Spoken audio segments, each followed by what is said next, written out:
कक्षा 10 हिंदी के समस्त छात्र अपनी किताबें खोल लेंगे और सर्वप्रथम सरस्वती नमः के साथ इसका शिक्षण कार्य प्रारंभ करते हैं। आज आपका प्रकरण, क्योंकि आपको सुमित्रा नंदन पंत का चींटी नामक जो शीर्षक था वो आपके कोर्स से हटा दिया गया है इस वर्ष के लिए।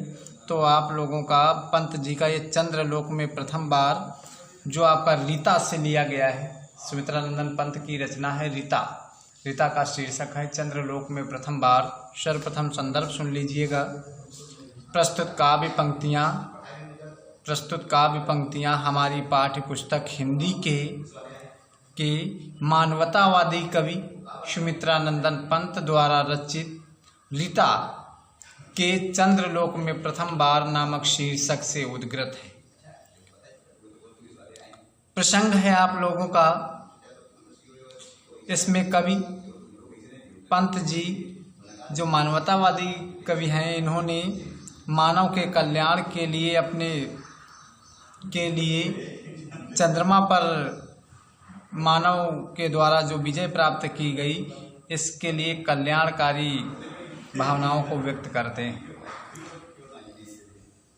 आप लोग पंक्तियां देखिए, फिर सस्वर वादन के बाद अपना प्रारंभ करेंगे।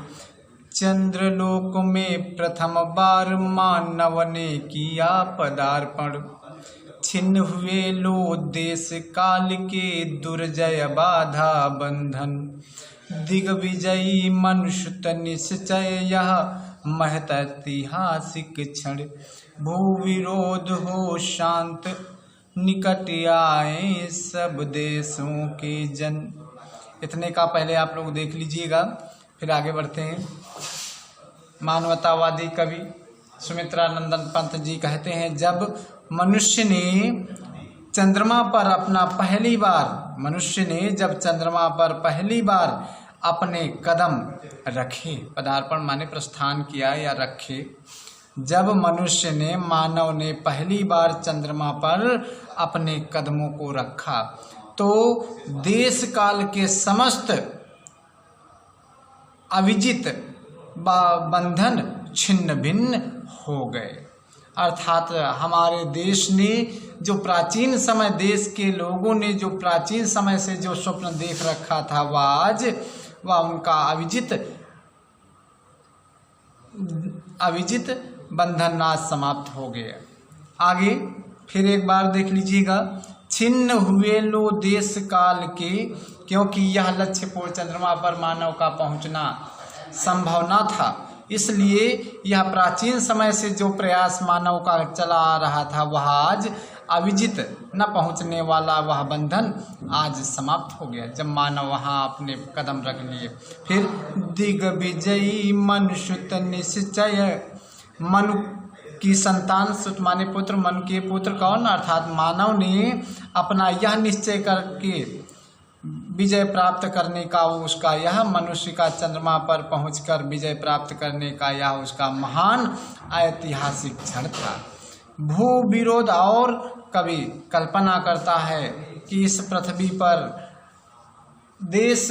एक देश की दूसरे देश के साथ जो भी शत्रु भाव है उसको समाप्त करके समस्त जितने भी सीमावर्ती देश हैं सब अपनी शत्रुता को समाप्त करके सब आपस में मित्रवत संबंध रखें, निकट आए सब देशों के और आपस में मैत्री भाव, सभी देशों के लोग मैत्री भाव से रहें।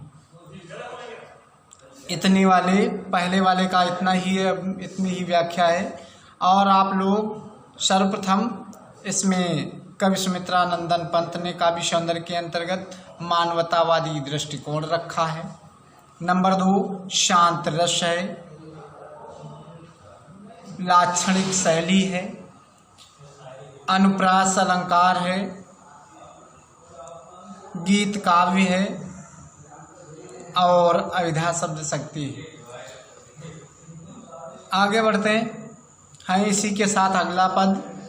युग युग का पौराणिक स्वप्न हुआ मानव का संभव, समारंभ शुभ नए चंद्र युग का, भू को दे गौरव, फहराए ग्रह उपग्रह में धरती का श्यामल अंचल, सुख संपद संपन्न जगत में बरसे जीवन मंगल। अब इस वाले का आप लोग इसका प्रसंग, वही सब पूरे का प्रसंग यही रहेगा। कल्याण की भावना से कवि व्यक्त कर रहा है। युग युग का पर जो मनुष्य का, मानव का, जो युगों युगों से, जो प्राचीन काल से के युगों युगों से जो स्वप्न उसने देखा, चंद्रमा पर पहुंचने का जो स्वप्न उसने देखा था, आज मानव ने उसको संभव करके दिखा दिया है। अर्थात आज मानव चंद्रमा पर पहुंच गया है। समारंभ प्रारंभ, समारंभ माने प्रारंभ, नए, हे मनुष्य, इसलिए नए चंद्र युग का आज प्रारंभ हो रहा है। और अपने इस प्रारंभ के द्वारा अपनी इस पृथ्वी को उस कल्याण की भावना से महिमा मंडित करें, मंगल भावों से महिमा मंडित, गौरव माने महिमा मंडित करें या सम्मानित करें। क्योंकि यहाँ पर जन्मित संतानों ने आज जो स्वप्न हमारा प्राचीन काल से चला रहा था, वह आज उन्हीं लोगों के द्वारा संपूर्ण हो गया है। फहराए ग्रह उपग्रह, 9 ग्रह हैं। 9 ग्रहों के नाम आप लोग सुन लीजिएगा। आपका ये साइंस वाले नहीं है, उनमें विभिन्न है। सूर्य, चंद्र, मंगल, बुध, बृहस्पति, शुक्र, शनि, राहु, केतु, और इनमें एक पृथ्वी भी है। और आगे देखिएगा, उपग्रहों में आपके उपग्रह, जो उपग्रह उसे कहते हैं जो इन ग्रहों की, जितने भी बड़े ग्रह हैं इनके चारों ओर ये घूमते हैं, ये घूमने वालों को उपग्रह कहते हैं। इसलिए हमारा ग्रह पृथ्वी और उपग्रह चंद्रमा पर, धरती का श्यामल अंचल, श्यामल माने हरा भरा, ये इस भारत भूमि की पृथ्वी को हरा भरा, पृथ्वी का हरा भरा अंचल, सुख संपत्ति और सुख संपत्तियों से संपन्न संसार के लोगों का जीवन मंगलमय हो। फिर से एक बार इसको इतने का फहराए ग्रह उपग्रह, हमारी इस पृथ्वी का सम्मान, पृथ्वी से लेकर चंद्रमा पर इस पृथ्वी का हरा भरा अंचल लोगों के जीवन में मंगल कामनाएं लेके आए और यहाँ की सुख संपत्तियों से संपन्न इस संसार को महिमा मंडित करे।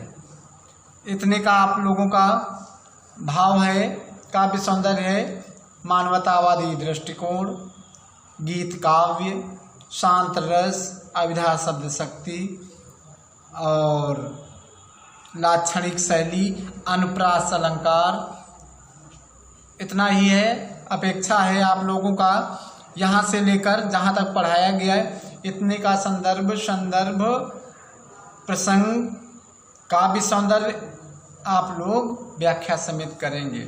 धन्यवाद।